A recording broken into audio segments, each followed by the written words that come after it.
It's time now for a look at the latest in local news. In the news, the Long County Commissioners did vote this week to pass nearly a 27% property tax increase. The Commissioners stating that they simply had no choice. The vote was 4-1, the bottom line money or lack thereof. Commissioners chose not to increase any tax for sanitation, but did add a $150 fire fee.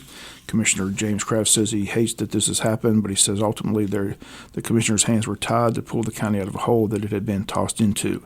They said it's a hole that, however, has not been explained, and that has residents in Long County very angry. Sheriff Craig Nobles of Long County has called the GBI in to investigate the county and do a forensic audit. That investigation currently ongoing in Long County, according to the sheriff. Commissioners did vote to remove Robert Parker as the chairman and replaced him with Commissioner James Kraft. Parker remains on the county board and says he'll continue to serve the county to the best of his ability until his constituents say otherwise. In other news, in Glenn County, the DA and the Commission Board continue to battle as the county voted to stop cutting payroll checks for the Brunswick Judicial Circuit. As the District Attorney owes Glenn County more than $936,000, Glenn County Commissioners have made it clear to the DA that they want their money. Glenn County Chairman Wayne Neal states that this is a decision that was not made lightly, but he says they have tried for months to work with the District Attorney to resolve the matter in a way that ensures fiscal responsibility and protect the interests of the Glenn County taxpayers. Here in Wayne County, the Commissioners have talked about calling a meeting to discuss how Wayne County moves forward with juvenile court. Commissioners talking about withholding funding from the DA's office due to the DA not handling juvenile cases. Again, WIFO will continue to follow the story as it develops, and as soon as that call meeting is scheduled, we'll pass that information along. We'll be back with more news after this word from our sponsor, the commercial messages, so please stay tuned.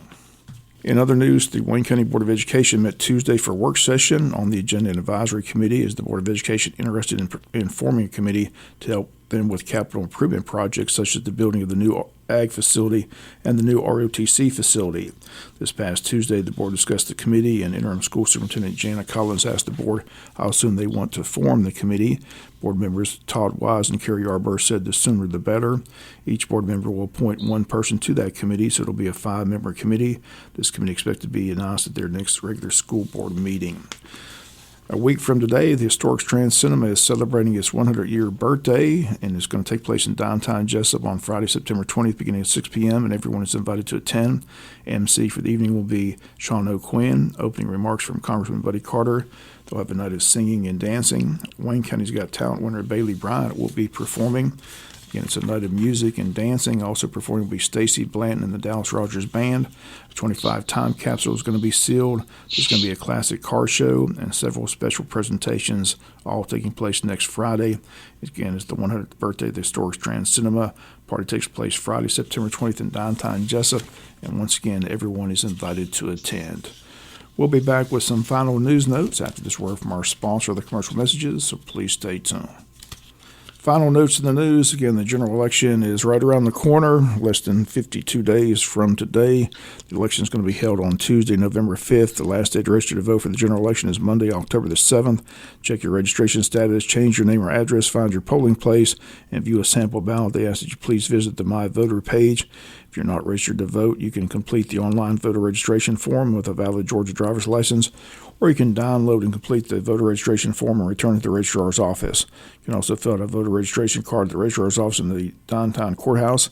Advanced voting will begin on Tuesday, October 15th, and go through Friday, November 1st from 8 a.m. to 5 p.m. at the Election and Registration Building at 306 East Pine Street.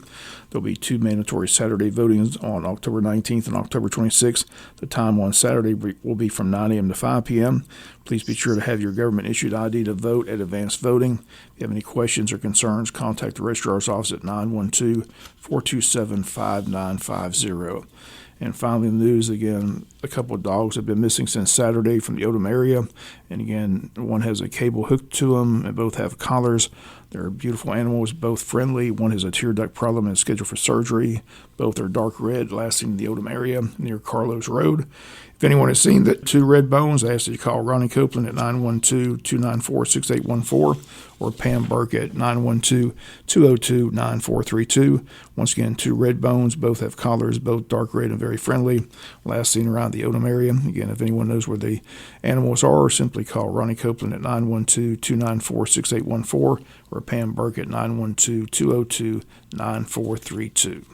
And that's going to do it for the latest in local news. Sports comes your way in a few minutes. Bob Morgan saying have a great day.